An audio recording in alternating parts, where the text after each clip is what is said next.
to Normski TV.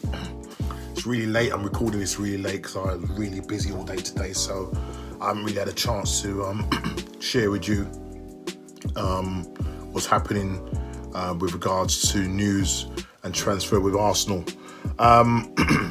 Just looking at a couple of news extracts and starting off with Pierre, Emerick Aubameyang. He always seems to be in the news, and the rumours won't go away concerning him maybe not signing a new contract and looking at pastures new. And there's a number of clubs sorry about this, that are interested in him, according to the Telegraph: Chelsea, Barcelona and Inter Milan. And there's news coming out that, again, it could be just rumours, but rumours coming out saying that Aubameyang is being sort of inquiring and speaking with the Inter Milan players. How true this is, we don't know, but we still haven't offered him any new deal. I think Arsenal are trying to offer him a new deal of 200,000 a week, and that's been put on the table, but it just doesn't look like anything's happening. And I don't know. I don't know what's going on with Aubameyang and the team. Obviously, he wants us to get Champions League football. That looks very remote at the moment because we're lying in 9th place, albeit we have a game in hand on most of the teams. We was doing quite well before the lockdown. Can we make Champions League football or not? But as I said, there are a number of clubs that are interested in him. He's in his last year of his contract. Come June, he'll be in his last year of his contract. And, he could possibly go on a free next season. So do Arsenal cash in on him? And there is talk of rumours again. Arsenal are open to offers. It seems as if, at the moment, the way things are going, that Arsenal are prepared to sell Aubameyang. He's our top talisman, top goal scorer. I spoke about this yesterday. I want to speak about it again. We cannot afford to lose this guy. We're a lot of clubs that are not going to even be able to even afford, the likes of Inter Milan. They're not going to be able to afford these wages of 200,000 a week plus. Barcelona, yes, but the way this COVID-19 has gone, there's going to be a lot of clubs not going to be able to afford the wages, and people are going to be very much prudent with their money come the transfer window. So, at the moment, will Aubameyang see what happens in terms of, there is that 12.5% pay cut, which is also a worry, and he may be looking at that as well. So who knows?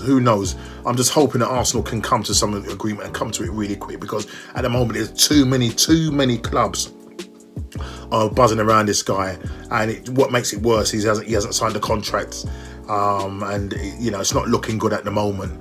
But I just pray and hope that Arsenal, as you know, try and lock this deal down and get it done as quick as possible. Pull your fingers out. Whoever's doing the negotiate, pull your fingers out and try and sort this out. Hopefully, he will look at the situation, look at thinking, well, is it worth me going to another club, Spain, abroad? The likelihood is he won't go to. We wouldn't sell him to a rival like Chelsea, even though Chelsea haven't got strikers, because the likes of Olivier Giroud, he's probably going to be on his way out. You've got Tammy Abrahams, who's young and up and coming, but Swire, who hasn't really seen favour at Chelsea. But there's no way we can be selling him to Chelsea. Let's see what happens. Let's try and get the deal done and get this over the line. So that's enough about Aubameyang. I'm just going to go on about Pablo Mari. It seems as if Arsenal are on the verge of securing a deal with Pablo Mari, guy that we've got on loan from Flamenco. He's 26 years old, and we're looking to get him seal the deal for around 10 million. And this is according to David Ornstein, who used to write a lot, for the Arsenal when the likes of Wenger was there, of the Athletic. It says, let me just read what it says. It says, Arsenal have decided to retain the services of Pablo Mari. The Gunners will turn this loan move from Flamengo, into a permanent one, a manoeuvre which could cost them around about 10 million. Mari initially joined Arsenal in January in a short-term loan deal from Brazilian club Flamengo. He enjoyed a slow start to his career at the Emirates, one that was stalled by a few fitness problems during the early phase. But a couple of excellent performances against Portsmouth and West Ham United seems to have impressed manager Mikel Arteta. It goes on to say, indeed, Mari has shown positive signs since returning to full fitness, although he's yet to face any of the Premier League top clubs. The Spaniard started the last game against West Ham in March before the season got indefinitely suspended due to the coronavirus. It remains to be seen whether or not the Premier League returns anytime soon, even though its German counterpart in the Bundesliga have given the green light to restart as early as next month. Either way, Arsenal are in dire need of a defensive reinforcements in the summer. An experienced defender in the likes of David Luiz and Socrates have both failed to provide any solidity to the back, while Callum Chambers has struggled with injuries. As a result, Arteta has found it difficult to build a proper defensive scheme, and the lack of a proper central defensive pairing has seen the club concede numerous goals in the Premier League this term. Interestingly, the Gunners improved significantly when they did find a proper pair in Shkodran Mustafi and Luiz early this year, but that could be challenged by Mari next season, along with William Saliba, who is set to return from his loan spell at St Etienne in the summer. The arrival, however, will likely to force Arsenal to offload at least one of their centre-backs. Nevertheless, Mari certainly remains a favourite to outwit Luiz at the art of Arteta's four-man back. What? Bro, what are you talking about, man? Line. His composure and ability to pass the ball out from the back should relieve the pressure of Mustafi, who has arguably been the best defender for the North London Giants since the turn of the year. So that's Pablo Mari. I've just read you that long statement and or comment, and basically, this is what's coming out. David Alston has written about that. The likelihood is that we're going to try and sign him on a permanent deal. Arteta likes him, you know, as I say, he's a left-footed defender, 6'4", so he's quite tall. He's not the quickest of defenders, but his positional play is very good. And as I said, we haven't seen enough of him at the moment because he hasn't played against any of the top 6 sides. So we just have to see what happens there. It is a cheap option, you know, but you know, he played against Liverpool in the World Cup or Super Cup. Did quite well against them, even though they lost the game. He did quite well against them. But let's see what happens. It looks like we're gonna go with this Pablo Mari, and it looks like we may offload one of our defenders. The likelihood it could be Socrates, because he's into his last year or running down his contract. So he may be the one to go. I think David Luiz will end up staying, and Shkodran Mustafi might end up staying as well, because he has been our best defender, even though he's, you know, it was not the best like defender in the early part. You know, he was just causing loads of mistakes and making loads of mistakes, but he seems to have developed really well under Mikel Arteta. So, you know, we've got quite a few defenders. As I said, we've got a stockpile of defenders at the moment. A few of them are injured, some are on loan. So if it is Pablo Mari, it's going to be Pablo Mari.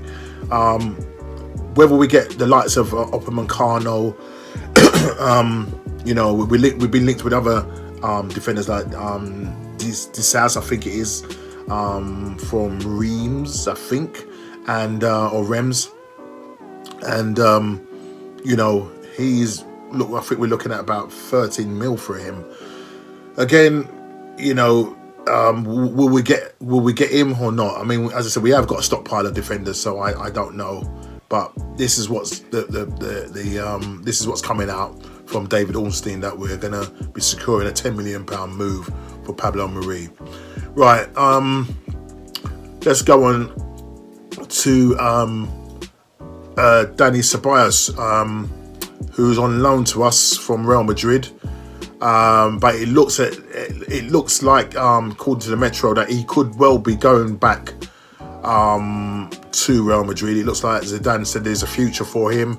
They've been in conversation, and he's been quite impressed with Dani Ceballos, even though he had a spell of injury at Arsenal. But when he has come in, he has looked a player. But the likelihood is that his loan season will probably end when he goes back. He finishes officially the 30th of June. But the way this is going at the moment, I don't know how it's going to work with the league at the moment not being in progress. So whether he plays past June the 30th, that's another question to be answered. But it looks like he's going to end up going back to Real Madrid, and it seems as if he has got a future. He's going to have to bide his time, but Zidane has said that you do have a future at Real Madrid. So again, it would have been nice to maybe keep next season, possibly again keep him on loan, because he'll probably cost us quite a bit. So I would probably try and take him on loan again and see what happens there. But at the moment, the likelihood is that he's going to end his loan season once this Premier League is completed. If it's not completed, that is going to be the interesting thing. And that leads me on to this last point. And this is it was reported on Sky Sports News today that the Dutch Eredivisie, if I can say this, the Dutch league then, should I say, I can't pronounce it, Eredivisie season has been ended with immediate effect, meaning league leaders Ajax have been denied the title. Wow. And they're saying that there will also be no promotion to the Dutch top league or relegation from the top flight, following an agreement reached over a video conference call between the Dutch FA and the clubs. Ajax were top of the table ahead of AZ Alkmaar on goal difference, with 9 rounds of matches to play when the season was suspended. Wow. And now, Holland hasn't got it as bad as us. I know they've had the cases there, I think somewhere in the region of 5,000 deaths. They're a much smaller country than us. I think they started their lockdown well before us. And their league has now been declared null and void. What does that mean?